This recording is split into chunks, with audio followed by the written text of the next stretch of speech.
Hello दोस्तों। चलिए आज हम समझते हैं कि आईआरसीटीसी से हम लोग ऑनलाइन टिकट बुक करते हैं तो हम क्या करें कि हमारा टिकट जल्द से जल्द बुक हो जाए। तो उसके लिए सबसे इम्पोर्टेंट होता है, देखिए, एक होता है मास्टर लिस्ट। उस मास्टर लिस्ट के बारे में भी आज बात करेंगे। फिर आज हम समझेंगे कि तत्काल बुकिंग कैसे करते हैं, जनरल बुकिंग कैसे करते हैं, इन सब की टाइमिंग क्या होती है, और अगर कोई हम टिकट कैंसिल कर रहे हैं तो उसके ऊपर चार्जेस क्या होता है और कितना पैसा रिटर्न आता है उसके बारे में समझेंगे। तो सबसे पहले चलिए आपको समझाता हूँ मास्टर लिस्ट के बारे में। देखिए, मास्टर लिस्ट को आप अपने आईआरसीटीसी के एप्लीकेशन में भी ऐड कर सकते हैं और आईआरसीटीसी का जो वेबसाइट है उसका इस्तेमाल करके भी ऐड कर सकते हैं। अब इसका इंपॉर्टेंस क्या होता है कि जब आप मास्टर लिस्ट में किसी भी नाम को पहले से ही ऐड करके रख लेते हैं ताकि जब आप टिकट बुक कर रहे हो तो वो नाम आपको वापस से भरना ना पड़े। तो मास्टर लिस्ट जैसे ही आप ओपन करेंगे तो आपको उसमें नाम पूछेगा, डेट ऑफ बर्थ पूछेगा, जेंडर पूछेगा, बर्थ प्रेफरेंस पूछेगा, फिर आपको खाना चाहिए कि नहीं चाहिए वो पूछेगा, सीनियर सिटीजन है तो उनके लिए कंसेशन पूछेगा, फिर आपका आईडी टाइप पूछेगा, यानी कि आप चाहे आपका आधार कार्ड हो, पैन कार्ड हो, वो आईडी टाइप यहाँ सेलेक्ट कर लीजिए। उसके बाद उसका नंबर डाल के इसे सेव कर लीजिए, आपका मास्टर लिस्ट ऐड हो जाएगा। बस एक बात को याद रखिए कि मास्टर लिस्ट 9:55 से लेकर के 10:15 के बीच में ऐड नहीं होता है। उसके पहले आप कभी भी या उसके 10:15 के बाद आप कभी भी मास्टर लिस्ट को ऐड कर सकते हैं। दूसरी चीज समझते हैं कि जो जनरल बुकिंग होती है 4 महीने पहले वाली जो बुकिंग होती है उसकी टाइमिंग होती है सुबह 8 बजे। उसमें स्लीपर और एसी दोनों, ठीक है। देखिए, हमें दो कोचेस होती है, एक एसी होती है और एक स्लीपर होती है।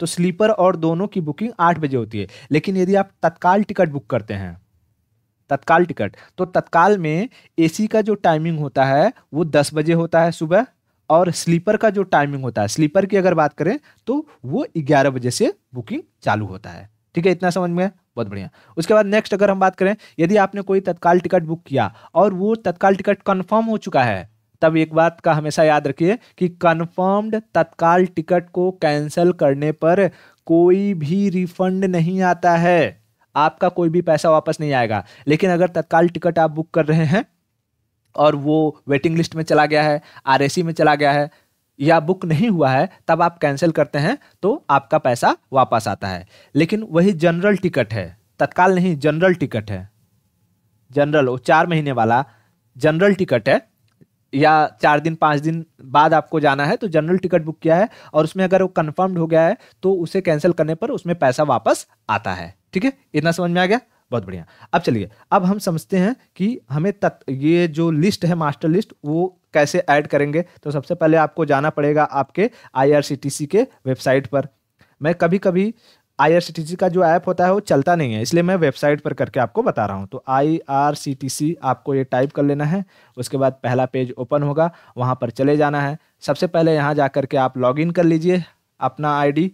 मैं लॉगिन करने के लिए पहले लॉगिन करके रख चुका हूँ, तो मेरा जो पासवर्ड है वो ऑलरेडी सेव्ड है। मैं सीधा यहाँ पर ये कैप्चा डाल देता हूँ और जैसे ही कैप्चा डाल के मैंने इंटर मारा, मेरा आईडी लॉगिन हो चुका है। देखिए, यहाँ पर देखेंगे तो ये मेरा नाम आ चुका है। ठीक है, उसके बाद आपको क्या करना है, मास्टर लिस्ट के लिए सबसे पहले यहाँ जाना है, नीचे माई अकाउंट पर क्लिक करना है। माई अकाउंट के बाद माई प्रोफाइल पर चले जाना है और माई प्रोफाइल में नीचे जाएंगे तो आपको यहाँ दिखाई देगा ऐड और मॉडिफाई मास्टर लिस्ट। तो उस पर क्लिक करेंगे, देखिए ये पेज आपको खुल गया।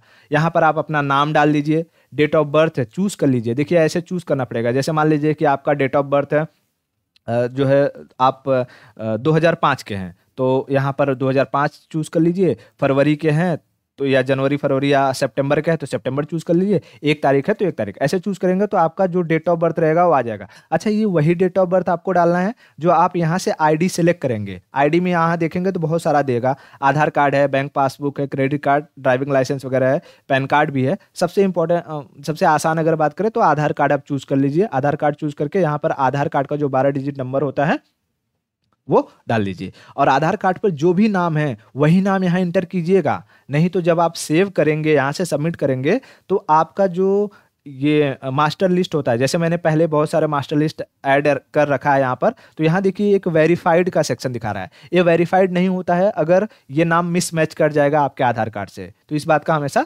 ध्यान रखिएगा। उसके बाद आप देखेंगे कि अगर ये वेरीफाइड है तो आप जो है 24 टिकट 1 महीने में बुक कर सकते हैं। वेरीफाइड मास्टर लिस्ट होने पर। लेकिन अगर वेरीफाइड नहीं है तो आप उतने बुक नहीं कर पाएंगे। और याद रखिए, एक दिन में आप किसी भी मास्टर लिस्ट में 2 ही बार चेंजेस कर सकते हैं। 2 बार से ज़्यादा चेंज करेंगे तो उस दिन वेरीफाइड नहीं होगा, उसके लिए आपको नेक्स्ट डे वेट करना पड़ेगा। ठीक है, तो आई होप ये मास्टर लिस्ट समझ में आ गया होगा। अब चलिए इसको यहाँ से बैक करेंगे, वापस आ जाएंगे इसी पेज पर। अब हमें टिकट बुक करना है। जैसे मान लीजिए कि मुझे बनारस से जाना है इलाहाबाद, तो BS मैंने किया ये बनारस, और बनारस से मुझे जाना है इलाहाबाद तो प्रयागराज।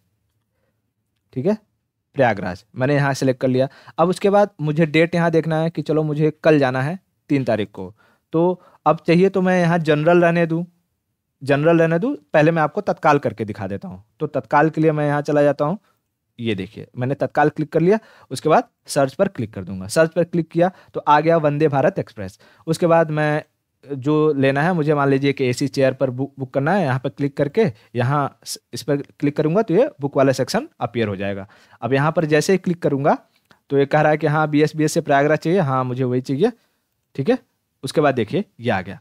अब यहाँ पर देखिए जो पैसेंजर डिटेल है, अब मास्टर लिस्ट बनाने का हमें मज़ा तभी है जब यहाँ पर हमें कुछ न डालना पड़े। तो देखिए जैसे ही पैसेंजर लिस्ट का ये ओपन हुआ, यहाँ पर सारे के सारे मास्टर लिस्ट में जितने भी नाम हैं वो सारे के सारे आ गए। जैसे मैं मान लीजिए इस पर क्लिक करता हूँ, देखिए सारा कुछ अपने आप यहाँ फिल हो जाएगा।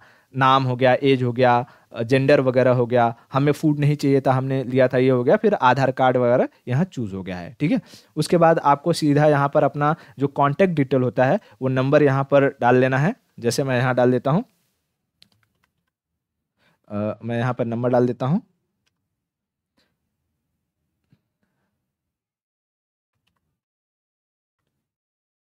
ठीक है, मैंने ये नंबर डाल दिया। उसके बाद आप यहाँ कंसीडर फॉर ऑटो अपग्रेडेशन पर कर दीजिए। ठीक है, यहाँ पर ये गलत हो गया, चलिए मैं इसको यहाँ कर दिया। ठीक है, ओके। उसके बाद यहाँ पर ये क्लिक कीजिए जरूर, book only if confirm berth are allowed. इससे क्या होता है कि जब आप बुकिंग कर रहे हो और यदि आपको टिकट नहीं मिल रही है, वेटिंग लिस्ट में जा रहा है टिकट, अगर ये क्लिक है तो आपका बुकिंग नहीं होगा। उससे 2 फायदे हो जाएंगे कि अगर आपका टिकट वेटिंग लिस्ट में चला गया है, जब आप कैंसिल करेंगे तो भी 60 रुपया चार्जेस कट जाएगा। उससे अच्छा हो कि वेटिंग लिस्ट में टिकट जाए, इससे अच्छा हो कि बुक ही ना हो। ठीक है, तो ये हमेशा क्लिक कीजिए। उसके बाद आप इंश्योरेंस पे रहने दीजिए, 0.35 पैसे देने में कोई बुराई नहीं है। उसके बाद आप यहाँ पेमेंट सेक्शन पे ये कीजिए, ये सेक्शन पे थ्रो भीम UPI, और उसके बाद कंटिन्यू कर दीजिए। हमें खाने के लिए पूछ रहा है, खाना चाहिए नहीं, हमें कोई इंटरेस्ट नहीं है खाने में, यहाँ आगे चले जाइए। ठीक है, यहाँ पर अवेलेबल दिखा रहा है 44 सीट्स है, यहाँ पूरा का पूरा फेयर दिखा रहा है। ठीक है, उसके बाद नीचे आएंगे, बस आपको कुछ नहीं, कैप्चा फिल करना है तो कैप्चा फिल कर दीजिए। कैप्चा जैसे ही आप फिल करेंगे तो आपको आगे मैं बताऊंगा कि आपको चूज क्या करना है। ठीक है, आपने यहाँ कैप्चा फिल करके कंटिन्यू किया। अब देखिए यहाँ पर 3 सेक्शन है पेमेंट मेथड में, IRCTC पे, क्रेडिट कार्ड, UPI वगैरह, फिर multiple payment service, Bhim UPI। तो आपको मल्टीपल पेमेंट सर्विस पर करना है। अगर तुरंत पेमेंट करना है तो आप इसका इस्तेमाल कीजिए। जैसे इस पर क्लिक करेंगे आपको ये सारा ऑप्शन आएगा और सीधा आप फोन पे लीजिए। फोन पे देखिए मैं इसका बेनिफिट क्या होगा, जैसे ही फोन पे क्लिक करके पे एंड बुक पर करेंगे, सीधा आ जाएगा आपको एक QR स्कैनर जैसे आप दुकान पे करते हैं, और इसको शो कोड कीजिए और अपना फोन पे एकदम रेडी रखिए, उसका QR स्कैनर चालू करके रखिए और तुरंत उसको स्कैन करके अपने फोन पे से पैसा पे कर दीजिए और आपका ticket with in a second book हो जाएगा। नहीं तो नॉर्मली क्या होता है कि यदि आप इसको ये ना बुक करके कोई दूसरा ऑप्शन चूज करते तो वो वहां पर आपको वेरिफिकेशन वगैरह के लिए मांगता, पहले आपको मैसेज आता, फिर जा करके आपकी बुकिंग होती। जैसे कि मान लीजिए कि मैं आपको ये वो ऑप्शन करके भी दिखा देता हूँ कि हालांकि मैंने बैक किया पेमेंट पेज से तो ये मुझे लॉग आउट कर दिया। ठीक है, तो याद रखिए जब कभी भी आप पेमेंट पेज पर चले जाए तो बैक मत कीजिएगा, नहीं तो आपको टिकट बुक करते टाइम वो लॉग आउट कर देगा। तो मैं आपको यहाँ पर करके दिखा देता हूँ वैसे वापस से कि क्या प्रॉब्लम होती है यदि आप वो चूज नहीं करते हैं तो। ठीक है, तो मैं वापस ये कर लेता हूँ, एक बार मुझे फिर से लॉगिन करना पड़ेगा। मैं लॉगिन कर लेता हूँ, कोई दिक्कत नहीं है। ठीक है, लॉगिन हो चुका है। अब मैं यहाँ से वापस से फिर करता हूँ, मुझे जाना है BS बनारस से मुझे जाना है प्रयागराज।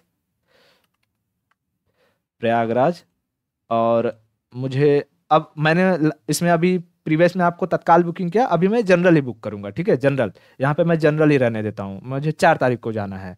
ठीक है, 4 तारीख को जाना है, तो जनरल रहने देता हूँ, मैं सर्च करता हूँ, सर्च करूंगा तो फिर से वंदे भारत दिखा रहा है, इसमें देखेंगे हाँ टिकट अवेलेबल है। अब देखिए इसका प्राइस कितना है, 485 रुपये। तो मैं 4 पर ऐसे क्लिक कर लेता हूँ, बुक नाउ करता हूँ। उसके बाद यहाँ पर देखिए पैसेंजर डिटेल वापस से सारा का सारा, क्योंकि हमने मास्टर लिस्ट में किया है, आ गया, वहाँ पर फिल किया, फिर यहाँ से नंबर डाल देते हैं, नंबर डाल देते हैं, नंबर डाल दिया हमने। उसके बाद यहाँ कंसीडर ऑटो अपग्रेडेशन बुक, अगर बर्थ अलाउ बर्थ कंफर्म है तभी बुक करो। उसके बाद यहाँ पर भीम थ्रो यूपीआई, ठीक है। अब हमें खाना नहीं चाहिए, ठीक है। अब यहाँ पर देखेंगे, यहाँ कैप्चा डालना है आपको, EHRQ, कैप्चा हमने डाल दिया, कंटिन्यू किया। अब देखिए अगर मैं ये दूसरा ऑप्शन चूज ना करके, मान लीजिए मैं ये पहला ऑप्शन ही चूज करता हूँ, तो इसमें देखिए क्या आता है। इसको मैंने किया। अब यहाँ पर देखिए आपको वर्चुअल पेमेंट जो एड्रेस है वो पहले वेरिफिकेशन के लिए आएगा, आप वो डालेंगे, पहले वेरीफाई होगा फिर पेमेंट होगा, ठीक है। ये अगर इसको न जा करके आप दूसरा कर लेते हैं, भीम वाला करते हैं, तो इसमें भी देखिए क्या होता है, सेम वही प्रोसेस आएगा, वर्चुअल पेमेंट एड्रेस डालिए, ये करिए वगैरह करिए, और इससे आपका टाइम जाएगा और आपका टिकट बुक नहीं होगा, ठीक है। तो इसके लिए सबसे बेहतर है कि आप इस पर जाएं, मल्टीपल वाले पर, सीधा फोन पे पर क्लिक करें और खटाक से अपना QR कोड स्कैन करें, पैसा पे करें और आपका टिकट बुक हो जाएगा। आई होप आपको ये वीडियो पसंद आया होगा। आज के लिए इतना रखते हैं और मिलते हैं नेक्स्ट वीडियो में।